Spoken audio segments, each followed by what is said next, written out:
commentary box, please. We need Dean G, Mark Attard, Andrew Sobadicki, Peter Jaworski, Brandon Cherry, and Kevin Cox, please.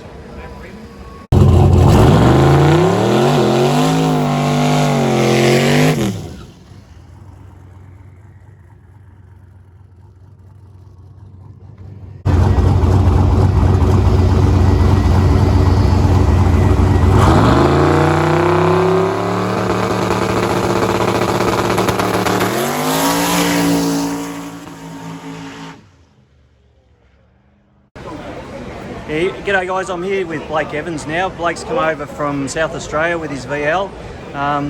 Just want to ask a few questions of your car, Blake. How did it start? How did you get? What sort of car was it when you got it? And I know you've done a lot of work to it. What sort of work have you done to it? Yeah, so I initially picked up the car only because I was racing another car, the LC. I got really the drag racing bug big time. Started to run into the nines and I needed a cage, so I thought instead of putting a cage into the Tirana and keeping on racing that, I picked up the VL and it was just an RB turbo manual car, just a good fun Saturday night cruiser. And then I got into obviously racing that and just couldn't keep the gearboxes in it, smashing a number of manual gearboxes, and it started to add up. I hurt the engine, pulled the engine out, freshened it up, and then I ended up selling it off. Obviously I wanted to do drag challenge then. So I kind of built the car on a budget initially. LS swapped it for drag challenge, and yeah, Vinny tubbed it, put the LS in it. It was just a standard 5.3 on a budget with a standard computer, and we ended up going 8s like that. That ticked off my goal with that, and then we've gone to a built rotating assembly now, and poly EFI, 2-speed power glide, 9-inch. So yeah. It's escalated. Obviously the goal was to initially run an 8 with the car, and we've gone 860s first time out, and now we're approaching the lower end of the 8s. I think it will run, you know, into the 8.1s, 8.2s pretty comfortably, and obviously 790s would be the goal, but we just got to get the car there first and keep testing really. It's tested us this weekend for sure, just facing some voltage issues, fuel pump supply, so we'll get that sorted and hopefully go again, maybe get it on the dyno and just sort a few of those issues out before coming back, so yeah. So I just videoed you doing your launch and it sounds so strong. Yeah, it's really powerful. So I would not doubt that that's got the 790 in it, or close. So I've done a few changes to the car recently. Obviously I've gone to a turbo again, which is bigger. Yeah, that's right. G50 88mm. Yep. And I pulled a bit of weight out of here and there with the car. It was a bit heavy. It was on 1560 kilos with me, and it's quite heavy. So yep. I mean, PB this weekend 60 foot 125, which is the best I've ever gone. Yeah. Before was the 131. So the short half to me was the most important part, getting that down, and then obviously getting towards the end is the easy part. But now we just need to keep some fuel pressure up it and keep that voltage there too. Yep. So I know. So you've got your own YouTube channel. Yep. Which is really cool. I love watching it. Yep. You did a really cool video on your ARB setting up and your what is it? The track locator. Track locator. Yep. Yeah. Really cool. Yep. It's great. I love. This is why I do my channel. It's like I want people to see that you can do this stuff in your own shed. It's not with it.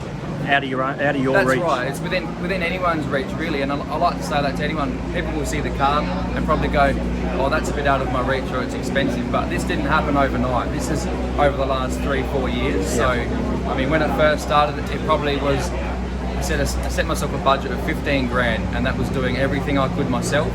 And the only thing I really didn't do was the wiring, which my dad helps with, and the gearbox and the diff. So, I mean, outside wise, it's had some touch-ups here and there, but it's still original paint. So. Yeah. I've seen also where you cleaned up all your engine bay, repainted areas.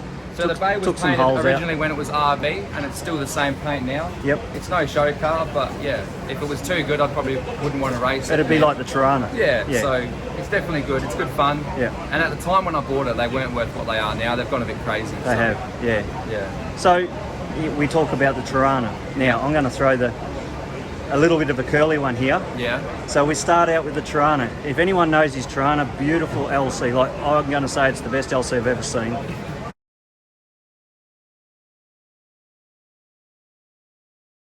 With a 355, 383 Holden motor in it. Yep. Runs high 9s. High 9s. So he's had the carburettor car. He's moved into the LS. EFI. EFI LS. Now, the big one, he's jumped the fence completely. Yeah. He's gone over to a rotary. Yep. Tell me about the rotary. So the rotaries, I mean, always been really interested in the rotary, the way that they're designed and built. I reckon they're really cool.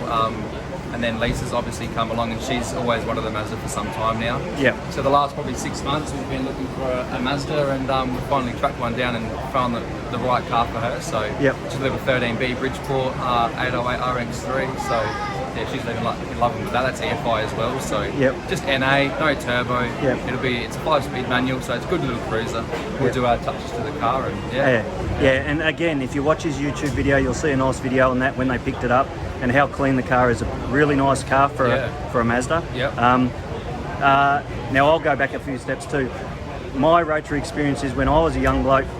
We first got our cars. A mate of mine had one, and he talked about them all the time. And Yeah. to me, if it had no pistons in it, it was junk. Yeah. And that was how we were brought up. Yeah. Now they are insanely Yeah. popular. I think like you still hear it. A lot of people they either hate them or they love them. Yeah. Your V8 crowd and your rotary crowd were separate, but I mean, I'm not one-eyed. I like my Fords as much as my Holdens and Same. Mazdas. You know, whatever. I appreciate most makes and models. So Yeah. So we're car guys in the end, you know, and Yeah, that's right. we just appreciate good yeah, stuff. and the rotaries, they sound. Obviously, they can probably get a bit obnoxious, a bit annoying, but they're a cool little thing. Yeah. No, that's good, and it's for Lisa too. Like, it's her interest. If you're going to do it together, you know, she's got to be catered for as well. I probably have a partner that wouldn't understand it maybe as much, whereas she's understanding and wants to get into it as well. I haven't said to her, you know, you should get this or you should do that. It's been on her behalf. She wants to do it, so if that's the path she wants to go down, then I'm all for it. Absolutely, as well, it keeps your partner involved. So, and then you go together, and as you know, with your father, because he's been with you every step of the way. That's right. And you know, and your dad's a great bloke. Yeah. I've known him because you and I are both veterans of the first Holden Nationals. Been here ever since. Yep. So, you know, the camaraderie we get around the place and the people we get to know. Again, you're from South Australia, I'm from Victoria. We don't get to see each other very often, but we can just step straight to the mateship again of every other national. And like, we don't come here just because we want to go competitively racing. We come here because it's a good atmosphere. The people are great. Everyone helps each other out, and it's good. You know, we haven't had this at home for a long time, so every year, once a year, we come across, and it's been really good. Yeah, and it's like a big family. It is. You know, everyone's pretty friendly. If you've got something missing or you didn't bring a part, someone will help you out, and that's what it's about.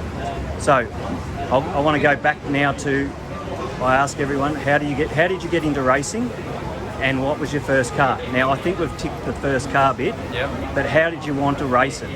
I What think was that the stems drive? from being such a young kid and going to the drags with my dad. His brother's heavily into the racing as well. And I think the smell of the VHT and the race fuel, it's in the blood. Like, from a young age, you kind of brainwashed, so to speak. And it all comes from, I think, going fast on the street. You want to take it to the track and see what time slip you can get. And then whatever time slip it is, you just want to keep chipping away at it. And before you know it, you're running 10s, 9s, and then 8s. And just that escalation of progression, I guess. Exactly. Yeah. So that's good. I'll wrap that up, mate. Yep. Thanks very much for your time. No worries. I know you've had a bit of a downer, but again, the idea is you've got mates around. That's it. We're here to have a laugh and a beer and a chuckle. You have a little bit of a down day, but you can get up in another way. So every meeting can't be as successful as the others. So that's right. We'll get back up and go again. Thanks for your time. No worries. Thanks, Good on mate. you. Cheers.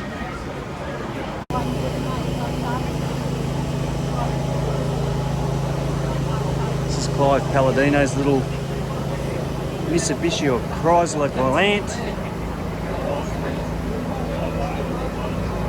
Injection system. Nice as. Cool little car, 383 Chev.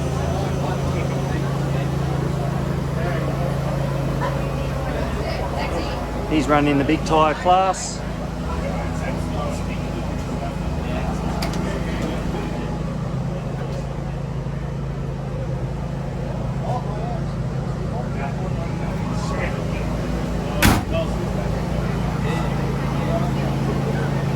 Ran a 940, I think, earlier. I think I got the video of the 940.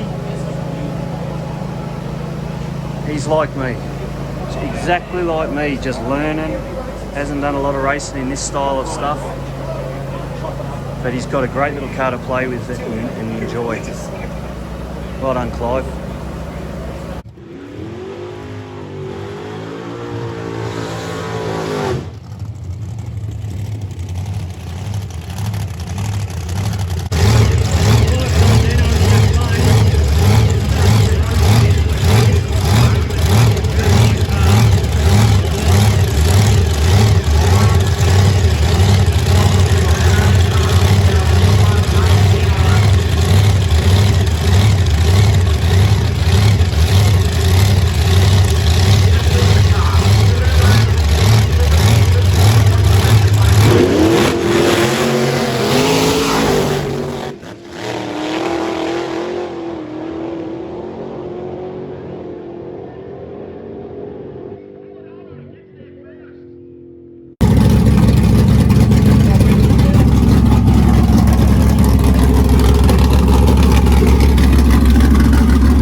such a well done car.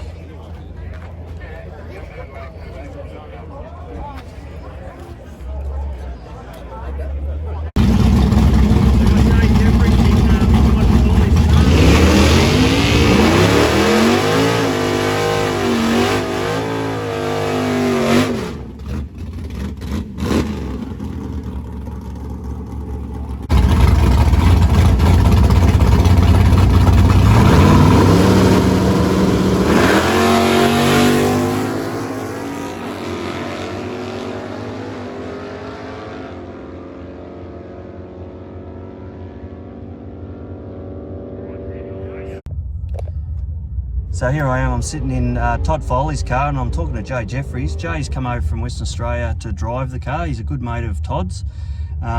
Jay met Todd through the car scene, and I'll let Jay explain to you exactly how he met Todd. So yeah, go for it, Jay. Yeah, so long story short, basically met via Facebook on one of the group chats. Have a very similar interest in the 355. I had a 355 back in the Commodore back then, I suppose, but yeah. And yeah, just got chatting. Just said we got some pretty cool car events over here. He's like, should come over one day, catch up, say hello in person. I'm like, you know what, let's do it. So I did. Ended up meeting him for the first time in 2015 in person at Drag Challenge. Come across with my brother and a mate just to see how the event was run, because we always wanted to do the event as well, just sort of get a feel for it. And yeah, haven't really looked back. So every year I'm here, every Drag Challenge I'm here, any event I can, I'll get over here if the wife allows. Yeah. So it sounds like you want to be a Victorian. How can I say this politely? No thanks. But nah, Perth's amazing. Like, I'm surprised the boys don't come over, because it's really nice. Yeah. It's different here. I like the culture, I like the car scene. It's not as how can I say it? It's more laid back, and heaps of fun. Yeah. Heaps of fun. I love it. Yeah. It's like a home away from home, and you still get to do cool car stuff. And But by coming to here, it's a holiday for you. Not if you moved over here, it wouldn't be the same. Yeah, exactly right. It's a holiday, and you look forward to it. I mean, you count down, you know, put it on the calendar, and like any holiday. And yeah, no, it's good. Fun. What car you got back at home? So I've got a VK Berliner. Had it for a long time, probably about 20 years, I reckon, and just evolved from basic 30, 308 to now running. It's like a 400 cube LS sort of, all naturally aspirated sort of deal. Yep. Yeah, and just goes right. Street car. Street registered. Yep. But race it. Yeah, it's more racy. Yep. Yeah. Okay. I sort of set it up for Drag Challenge this year, but it didn't sort of eventuate. A few things happened, you know, with the postponing of the event a couple of times and the floodings and excuse me, it's a big deal to come over. It's like 3 weeks out of your life, very expensive. You gotta, it's not just jump in the car and we'll give it a crack. But you did come over with a real tidy what is it, F Valiant? VG, I think. VG Valiant. Sorry, I apologise to the Chrysler guys. I'm not a Chrysler man. Yeah, I think it's VG. I was lucky enough to be invited and did get to participate as crew. Yep. So I was still involved. That was a fun. great car, like 235, one of the fastest cars in 235, I believe. Correct. We ran 235 aspirated and podium finish, so it comes second. Yeah. We're really happy with it. Yeah. Car did great. It's good fun. Good bunch of guys. Yeah. Again. So, exactly. Yeah. Yeah. No, so Western Australians all come over together and had a ball with the Victorians and the Queenslanders and everyone else. I mean, I feel at home here anyhow. Like I know 20, 30 people every time I come here. It's like meet someone new. Yeah. Next time. So on and so on. Yeah. So we're sitting in Todd's car, and Todd handed you the keys because this car's recently been finished, and he wanted to see it race at the event, didn't he? Correct. So if you don't know, Todd is the organiser of Holden Nationals, and originally he set the event up so, you know, have an event, cool event, get everyone out, race the car, blah blah blah. But now it's evolved into such an awesome event. He just wants to put the races first, but he also wanted his car on the track. Yeah. So he's like, do you want to drive? I'm like, you sure? And I'm like, yeah, bloody oath. Yeah. Having a ball. Yeah. And it's great. I mean, anyone who's been watching, if they've seen anything that Todd's been putting up on Facebook or whatever, it can see the amount of effort from what he started with this car to what it is today. It's just a beautiful car. Car's amazing, man. It's a pure car. Yeah. And It'll never be changed. It'll never have a cage in it. No way. It's just too nice. It's a proper car, and it's got some grunt, man. Like 1030s is nothing to sneeze at. So Definitely not. it goes good. I'd take it if I could get it. Yeah, 100%. It's good. And I have talked to Todd about this, that he's not intending to change his car. He's actually gone back to where he started. Yeah, like full circle. Yep. He's done the He's big. happy, you know. It's happy there. So good on him. Done the big turbo stuff, the blown stuff. Yep. Sold the car, done his work at home. Now he's actually got this car I think it'll be his forever car. forever. Yeah. And he did say to me it's grown on him so much, the colour, because he didn't really like the colour much, but now I think he loves it. Yeah, I don't mind the colour. Yeah, I loved it. A lot of Emerald people don't green. like- A lot of people don't like it. I have no problem with it. I think it looks good. No, and the interior, which if I flip around, it's just such a nice interior for it. I mean, you've got to remember this is an 80s Two PH Commodore type SLE. trim, you know, it's just what they did in the day. Yeah, so how long are you here for? Flew in Wednesday, fly home Monday. So Yep. So I'm staying a bit longer this time. Yep. But it can get pretty rushed, so a bit more relaxed this time. It's good Yeah. to spend a bit of time with the boys and yep. have a bit of fun. Yeah, cool. How have you found the event so far? Good, super smooth. Yeah. Super smooth. Always is. Gets better every year. Yep. I mean, I think we've got the most entrants that it's ever had, and it's still flying along. So everyone's happy. Spoke to a fella today that I just raced, and he said, "Let Todd know that I brought, I think it was 10 or 15 mates," and he goes, "We've had the best time." Yeah, good. You know, That's he goes, the "Just let him feedback know," you and I'm want. like, "Oh," I said I will, because he really enjoyed it. You know, he enjoys hearing back what Absolutely. people say, and Yeah, and get out of it. the Yeah. do's and don'ts, and it's just always improving. It's great. Yeah, yeah, cool. How did you get into drag racing? I just sort of had a. And I went to Ravenswood, so I'm from WA. Yep. I went to Ravenswood when I was about 14, 15, and I was just drawn to the street car, and I thought, do you know what, I'm going to do that one day. I'm going to race in Super Street or Super Sedan maybe, but I was more drawn to the street aspect of it, the cars on the road, and you can, you know, hold them up and they're loud and fast, and I thought, this is great. And just self-taught and just love it. Yeah. Got my So how brothers many into it. years have you been doing it? Competitive, I started in 2008, I think it was around there. Yeah, and look, I've sort of fallen off the pace a bit now because family, got a little girl and priorities and whatnot, but I'm still involved. If I'm involved, I'm here, I'm helping, I'm still part of it. Yeah. So Yeah. it doesn't really matter if you're driving or helping. It's still First there. car? First car was a HR Premier. Oh, nice. Yeah, it's pretty cool. Yeah. 6-cylinder, did you put the twin carbs on it or No, hot it up a bit? It was, I wouldn't say hot it up, it was a 6-cylinder, had a 350 Holly, 5-speed Toyota gearbox in it. Pretty basic, but it was cool. They are cool. I loved it. Yeah. It's comfy. Yeah. Yeah. That's cool. All right, I'll wrap that up, mate. Yeah, no worries, man. I really appreciate the time you've taken. I know Easy. you are busy because you are trying to get this car through. You got through the next round. Gone through round one, that's always the hardest, so The car is super consistent. I've seen those time slips, man. Yeah. That is super consistent. it's running good. It wouldn't be good for Todd to see his car win the category. Oh, don't. I don't want to put the malls on you, but Hey, you never know. yeah, you never know. With that consistency though, yeah, you just got to cut a good light, mate. You got to be in it to win it. So. Correct. No, Well done. I'm wrapped. Super blessed. Yeah. Good on you, mate. All right. Thanks for your time. Thanks, buddy. Cheers. See ya. Well, that's the Holden Nationals of 2023 done and dusted. Fantastic weekend as always. I got through one round. I think all our group got through one round, then we got knocked out in the second round. Seb Clint in the altered behind me, he got through 2 or 3 rounds and didn't quite get to the final. Again, everything was fantastic. My car, I couldn't get a handle on it during the day. It wasn't hooking up. Then when it come to the racing, it actually did, and I got a buffer because of my timing. So my first race I skipped through on my buffer, but the second race I actually broke out. I was going way too fast, so I ended up running a 1098 on 1120 dial-in, and I was well off the accelerator. So you know, the car was really, I'm thinking close to a 1060, 1070 pass if I had kept into it the whole time. But that's racing, that's DYA for you. You want to either play the game with DYA or try and PB. But again, thanks Todd Foley and his team. Magnificent job. Thanks Lance Warren and his team. They all stuck to it all day. It was quite a warm day in the sun. They did a really, really good job. and tried to keep everything flowing. We had a couple of interruptions through cars breaking things, but all in all, it was really a uneventful event for damage, but a really, really pleasurable event when it comes to the racing.